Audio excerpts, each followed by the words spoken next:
y'all, what's up, what's good? It's your girl Makayla here, back with another episode of Makayla Month. We're officially on day 4 and I want to walk you through how to do this how to do this DIY. I'm going to get more into the specifics of it once we start the little tutorial, but this is the finished product right here.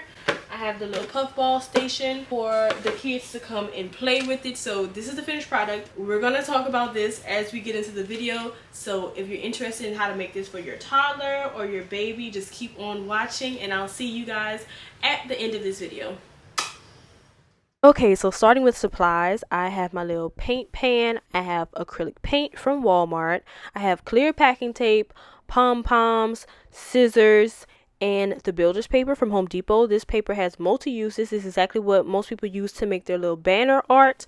You can use it to make sewing patterns, but today we're going to use it to make this little craft that is perfect for toddlers, babies, small children, whoever you have in your house that you're trying to keep occupied. The size of your paper, the dimensions completely depend on you. I have small children in the house, so I wanted to make it as small as possible, but at least as tall as them. So that should give you a little size reference.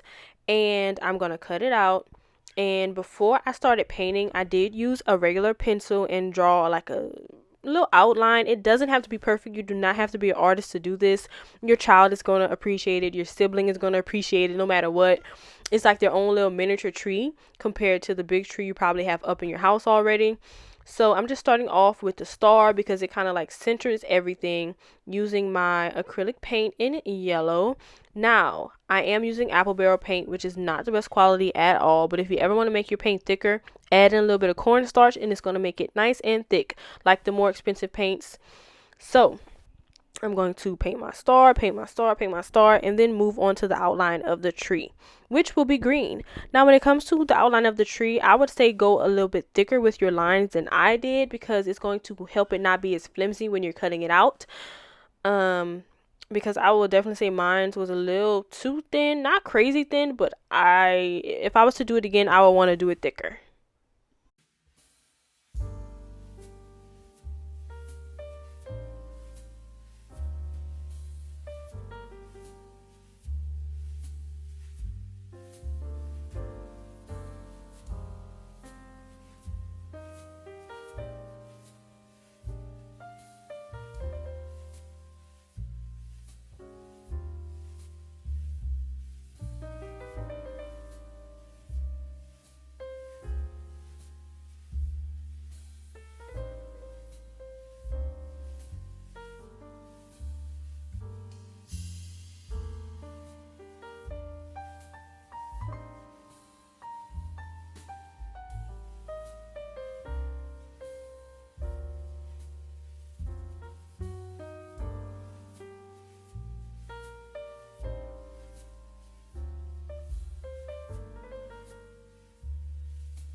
And once all my lines are as thick as I needed them at the time, I'm going to go in with some brown to do my little tree trunk.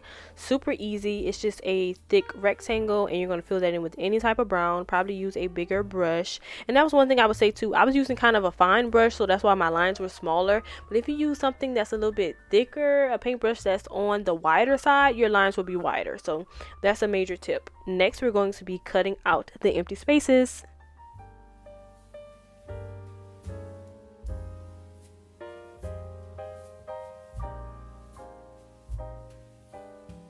Now, when I saw the ladies doing this part online, I noticed that they were using regular scissors, and I was like, no.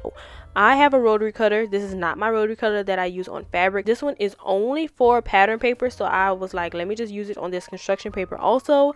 This is a major key. I could not imagine like trying to do this with scissors. Your rotary cutter is essential for this part. Like, go pick up one from Walmart. You will have multi uses for it, but this made this part so easy.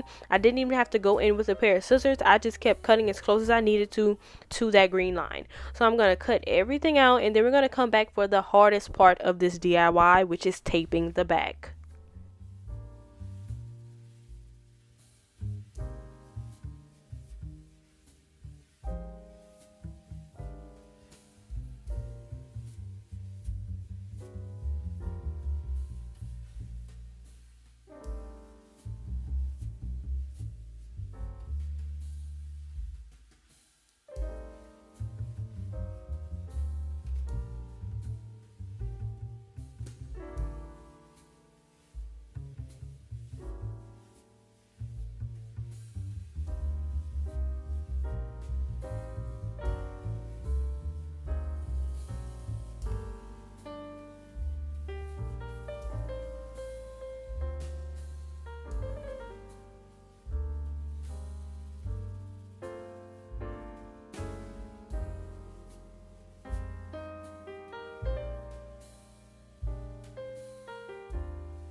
Okay, so now for the stinking tape, you're gonna flip it over and you're gonna have to fend for yourself. I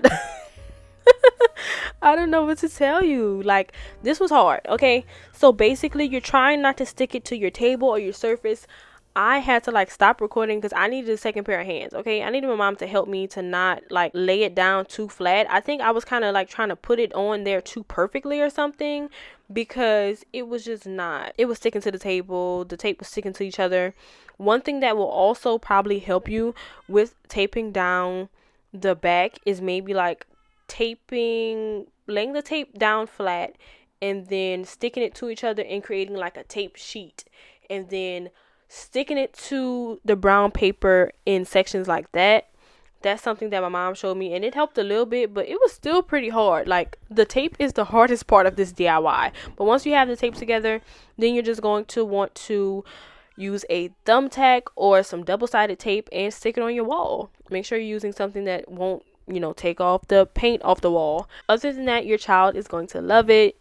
It's going to be so fun. I can see this even being out at like a Christmas Eve dinner or a Christmas party to give the little something to do. I absolutely love this DIY, and I can't wait to share more fun crafts during this Makayla month. I'll see you guys tomorrow. Mwah.